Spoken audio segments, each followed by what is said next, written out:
Alright everybody, welcome back to another Xvault gaming video. Xvault here, and today we're going to go over my personable review for Monster Hunter Wilds. Is it worth the wait? Should you buy it? All that good stuff. There's a lot to unpack, there's a lot to go over here, so without further ado, let's go ahead and jump to it.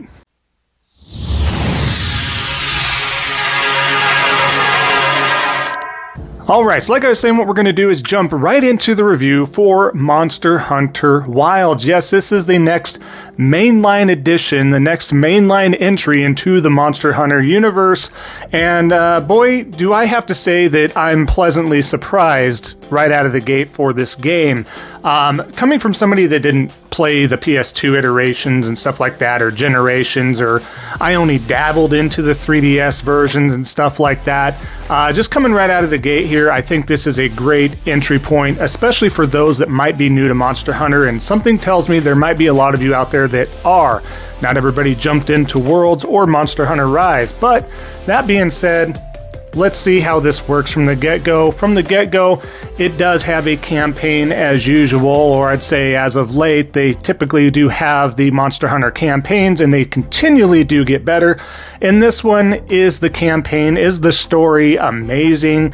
Nah, it's kind of just like fodder. It's kind of tongue-in-cheek in some aspects quite a bit, but it's serviceable. It's not bad by any means.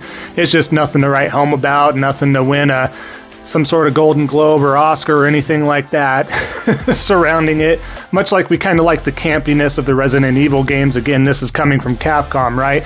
But I think that is a really cool and fun aspect to it. You can have that tongue-in-cheek stuff and just understand the basis of what Monster Hunter is as a whole, right? But what is it about? It's about hunting monsters. It's about enjoying yourself with friends. You can do it with friends. You can solo. You can approach this any way that you want, of course.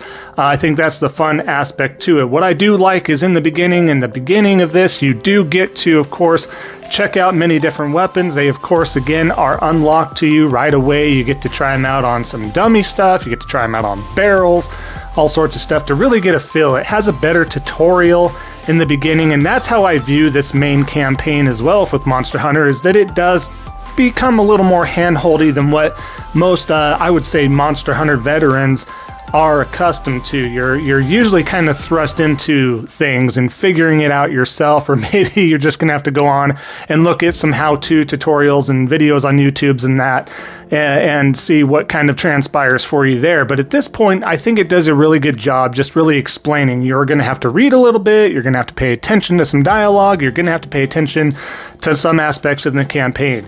But it does a really good job at doing that. And that's, I feel, and a lot of people felt this way as well, that the campaign does feel like a full or very long tutorial. This is the shortest campaign of it all, and I know I'm hammering home on the campaign aspect, but again, this is a personable review, so I want to kind of garner that aspect out of it, right?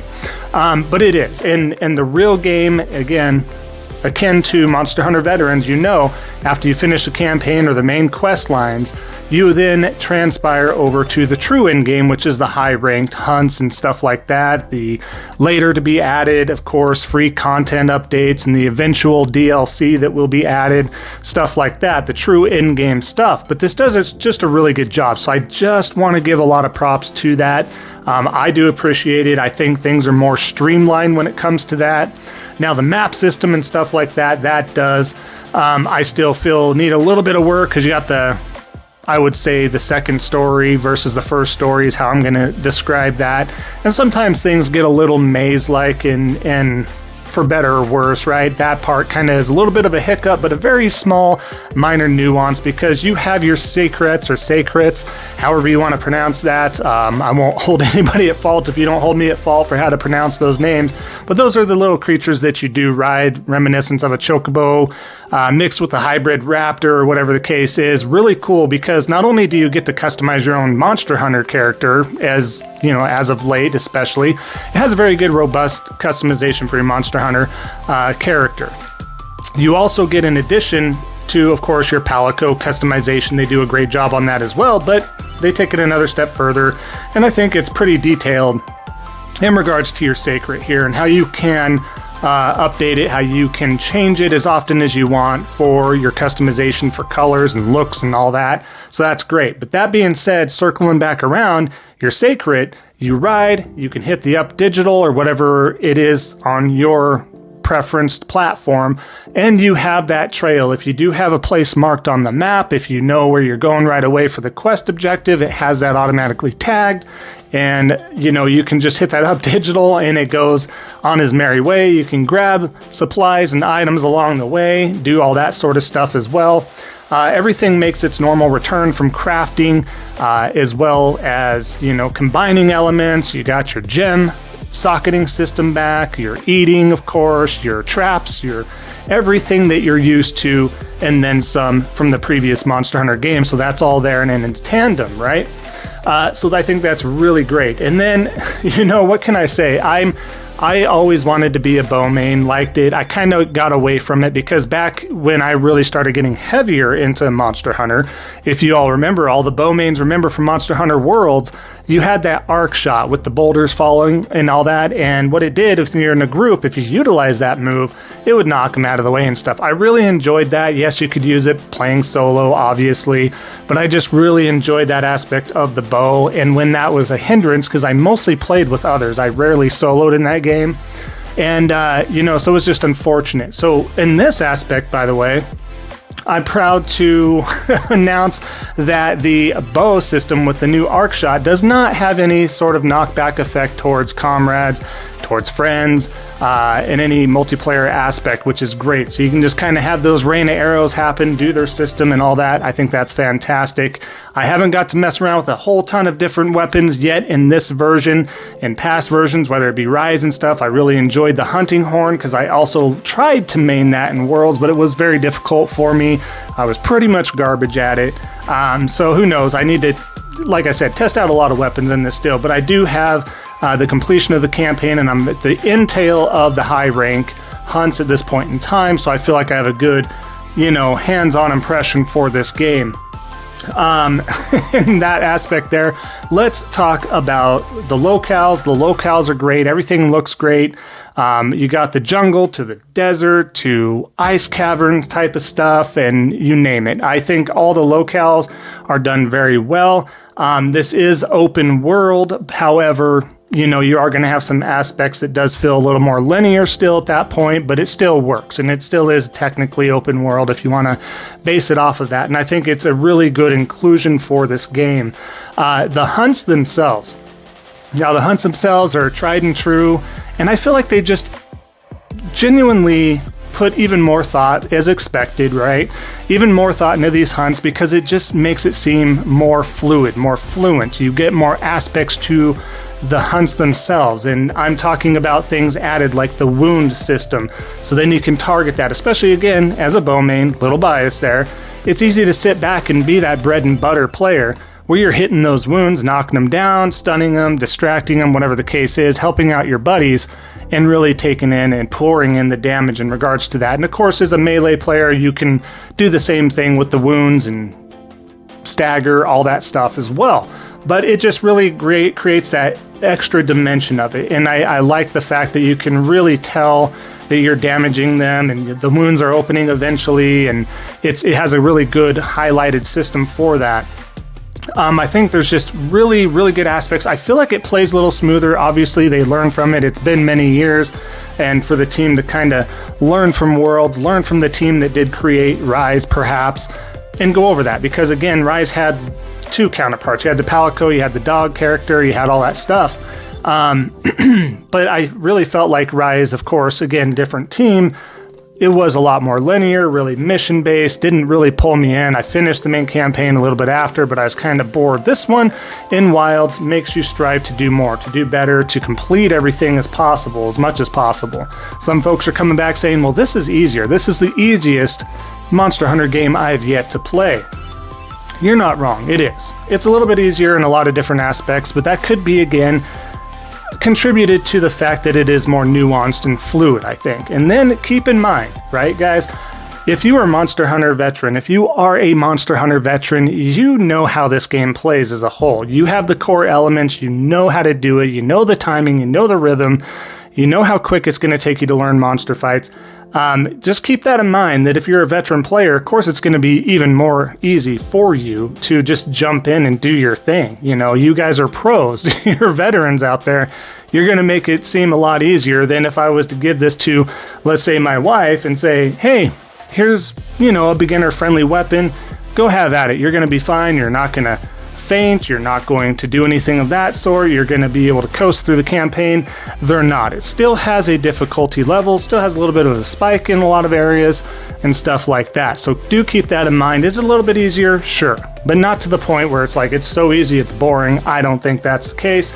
I enjoyed myself thoroughly, and I don't think I'm a newbie at Monster Hunter. I'm not a veteran because I didn't play every single iteration, so I'm not going to call myself a veteran, but I am going to call myself, you know, a pretty, I think, above average Monster Hunter player. I played multiple versions at this point. I did play them through. Most hours, of course, at this time still in Monster Hunter Worlds as expected. But it really does have a lot of different varieties to this game as well. So I must say that the difference in monsters, you know, some returning, some not.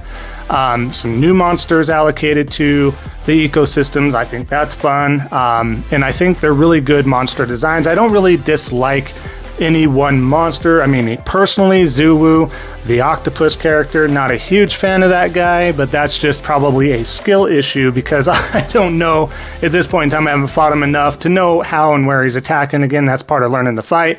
I'm sure he's a fine character and monster added. However, there's just a lot of good stuff to this game. I think, you know, across the board, I have very little complaints. Again, small nuances. It still is the fact that we're looking at, you know, the map system. Some of it's a little maze-like. Again, a very small complaint.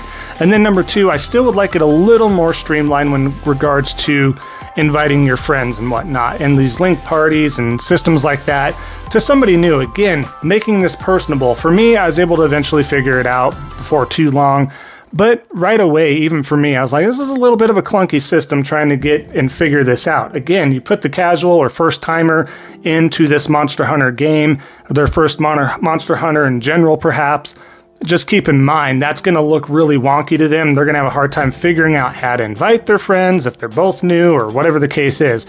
If you don't have that veteran or somebody that's played this before or previous Monster Hunter games, they're going to be fumbling around a little bit more. And that's all part of the experience for sure, but it still, I think, could be a little more streamlined. But again, two small nuances, right?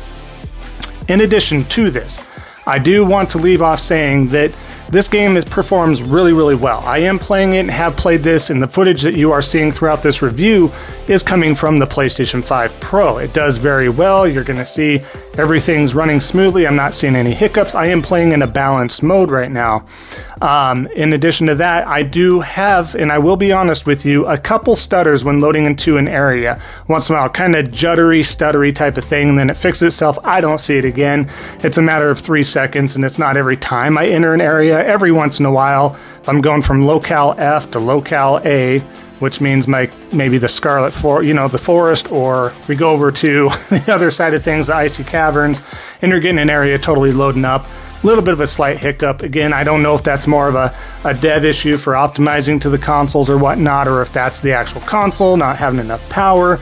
You know, I'm not going to get that techie into it, but however, it runs really smooth. No issues, no crashes, no anything like that. I've been essentially pretty bug-free. I haven't had any issues collecting anything, downing monsters, collecting parts, anything like that. Things disappearing, quests not working. Everything's worked for me really well. So again, no issues whatsoever in regards to that. That being said, as a whole completed package, I must say, let's give us the rating here. I went back and forth in this for a while. I wanted to be a little more critical on this game. Just remember, a lot of reviews out there when you're basing it off of a 1 to 10 system scale, which is what I'm doing and always have done on this channel. If you're doing that, just recognize that anything from a 7 to a 10 is a really, really great game with very little defining moments that are going to switch it from one point to the other. So always keep that in mind for future reviews, especially for myself or maybe perhaps some others. So it doesn't ever mean a bad game. I think once you start faltering down from a 6 and below, then you can start raising some question marks of like, okay, this game might be not for me kind of thing. But that being said, let's give this final review score to Monster Hunter Wilds. What are we giving it? Drum roll, please. We are going to give it a 9 out of 10. That's right, a 9 out of 10. Some folks might be upset it's not a little bit lower. Some folks might be upset it's not a 10 out of 10. That's okay. That being said, it's just not a super perfect game, but it's near perfect. Probably the best Monster Hunter that I played yet. That's saying a lot.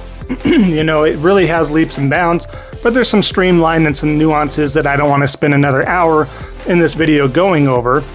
I wanted to go over the basics, the things we should look at, the graphical fidelity. It looks beautiful, it runs well, the gameplay is great, it's fun, it's the best Monster Hunter yet, you know, so we're focusing on those positives, and that's the positives that we're getting out of here again is that 9 out of 10 score. And should you buy this? Absolutely. If you're brand new to Monster Hunter, I think this is a great entry point. Just understand, you're going to be bumbling around a little bit, and that's okay. That is part of the experience. If you're a veteran Monster Hunter player, you're still going to enjoy the crap out of this because why? It's a Monster Hunter game, and it's the best one yet. Whether you feel it's easier than all the previous generations, that's fine. It's still an amazing game. There's going to be a ton of content. The harder monsters will come in the free updates and the DLC as per usual. And that being said, we will wrap up the video here. Appreciate it. Please let me know down in the comments below what you think of Monster Hunter Wilds. What kind of score would you give it? Do you agree? Do you disagree? Would love to hear from you. Every comment and like does help out the video and the algorithm, so thank you so much. As we continue to grow to that 3,500 sub goal, we are getting there real quick. Thank you so much. Really appreciate that. So if you haven't subscribed, definitely consider doing so if you want to see more reviews and salty batch files, of course, in the future here. So enjoy the rest of your day, everybody, and we will see you next time on the next Xvault Gaming video. And until then, take care.